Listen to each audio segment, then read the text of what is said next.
Good morning students. आज हम पढ़ने वाले हैं प्रैक्टिस सेट 1.2। उसके पहले कुछ एक्सप्लेनेशन देखते हैं। जैसे कि पहला दिया है लाइन सेगमेंट। अब लाइन सेगमेंट का मीनिंग क्या है? मराठी में उसको बोला जाता है रेखाखंड। The union set of a point A, point B and points between A and B is called segment A B. Segment AB is written as segment SEG AB. In brief, segment AB means SEG BA. Segment BA. AB यानी ही BA. Point A and point B are called the end points of segment AB. The distance between the end points of a segment is called the length of the segment. That is, length of AB is equal to distance between AB. So length A B की अगर 5 है तो it can be also written as A B is equal to 5. अब इतना हमने पढ़े. Simply line segment का meaning क्या है? मराठी में उसको बोला जाता है रेखाखंड. लाइन सेगमेंट यानी दो एंड पॉइंट्स हमको पता होने चाहिए, कहाँ से शुरुआत हो रही है और कहाँ पे ख़त्म हो रहा है. ये एग्जैक्ट हमको जब पता होता है तो उसको बोला जाता है लाइन सेगमेंट, मराठी में रेखाखंड. इसकी लेंथ ए बी यानी क्या? ये ऐसे लिखा जाता है, ये कितने सेंटीमीटर की लाइन है, लाइन सेगमेंट है. सो लेंथ ए बी ऐसा लिखा जाता है. और वही यानी क्या होता है? उन दोनों के बीच का डिस्टेंस. उसके बाद रे देखते हैं. अब रे यानी क्या कि स्टार्टिंग पॉइंट तो पता है हमको, लेकिन उसकी एंडिंग पॉइंट नहीं पता. कहाँ पे एंड हो रहा है वो नहीं पता. एक साइड से बिल्कुल स्टॉप है, लेकिन दूसरे एंड से वो एक्सटेंड किया जा सकता है, बढ़ा सकते हैं, तो उसको बोला जाता है रे. मराठी में उसको बोलते हैं किरण. फिर उसके बाद लाइन देखो. अब लाइन यानी क्या? Union set of point on ray A B and opposite ray A B is called line A B. The segment of points of a segment A B is a subset of points of a line segment A B. अब देखो line segment और line में फ़र्क क्या है. ये दोनों भी एंड पॉइंट हमको पता है तो ये लाइन सेगमेंट है. और अगर इस लाइन सेगमेंट को हम दोनों तरफ से एक्सटेंड कर पा रहे हैं तो उसको बोला जाएगा लाइन.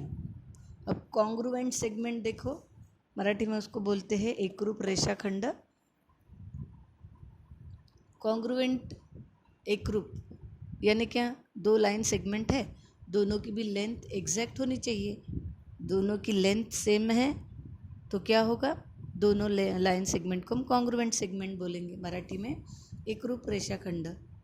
ये कुछ प्रॉपर्टीज़ दिए हैं. फिर देखते हैं mid point of a segment. Mid point यानी क्या? यानी एक लाइन सेगमेंट दी जाएंगी, उसका कोई अगर मिड पॉइंट दिया है तो वो उस लाइन को एग्जैक्ट आधे आधे पार्ट में डिवाइड करता है.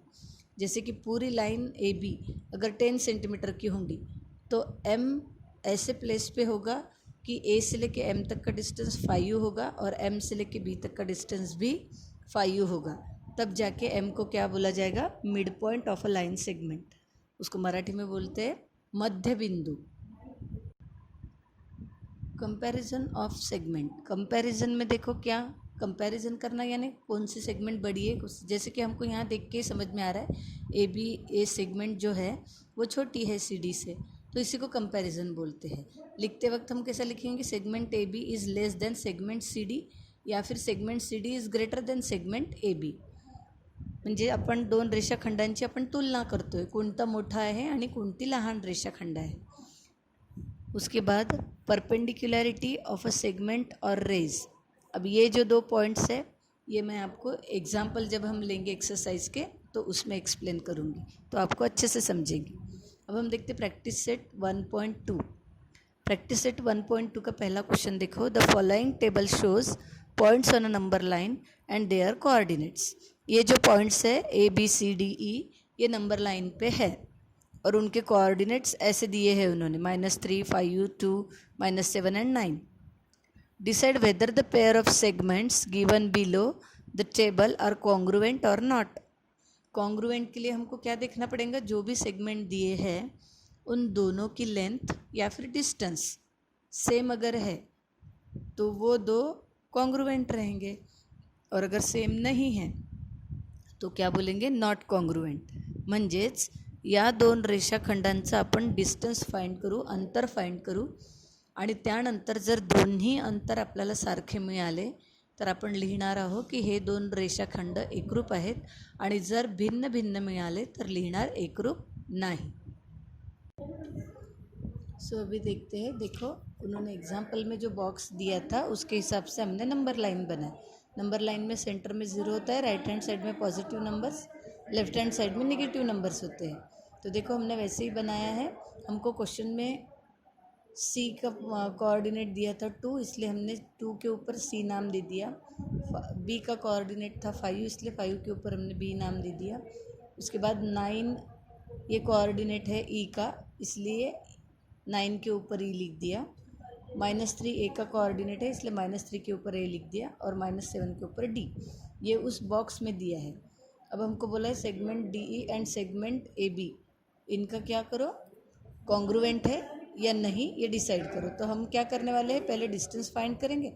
डिस्टेंस फाइंड करने के बाद में दोनों के डिस्टेंस अगर सेम आते हैं तो हम क्या लिखेंगे, कॉन्ग्रुएंट है, अदरवाइज नहीं। तो चलो देखते हैं डिस्टेंस फाइंड करना। अब डिस्टेंस हम निकालेंगे डी और ई का। डिस्टेंस निकालते वक्त मैंने पढ़ाया था जो सबसे बड़ा होगा उससे छोटा माइनस करेंगे। अब डी और ई के पहले कोऑर्डिनेट्स देखेंगे। डी का कोऑर्डिनेट है -7 और ई का कोऑर्डिनेट है 9। सो देखो -7 डी का है और 9 है ई का। सो 9 इज़ ग्रेटर देन -7, इसलिए हम क्या करेंगे, 9 से बड़े नंबर से माइनस करेंगे छोटा नंबर। सो यहाँ पे क्या आएगा,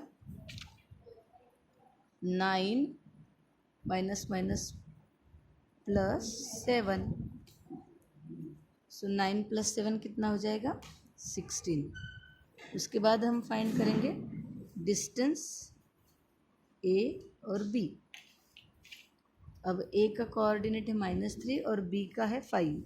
तो देखो -3 और 5 में 5 इज़ ग्रेटर देन -3, सो इसलिए हम 5 से माइनस करेंगे छोटा नंबर। सो 5 माइनस माइनस +3, 5 + 8 आ गया, 5 + 3 आ गया 8।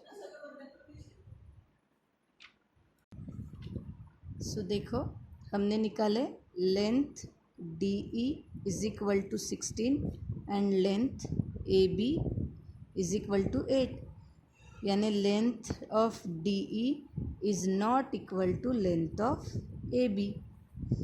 Therefore segment D E and segment A B are not congruent, not congruent. मराठीमध्ये काय लिहायचं, म्हणून रेषाखंड डी ई आणि रेषाखंड ए बी हे एकरूप नाहीत।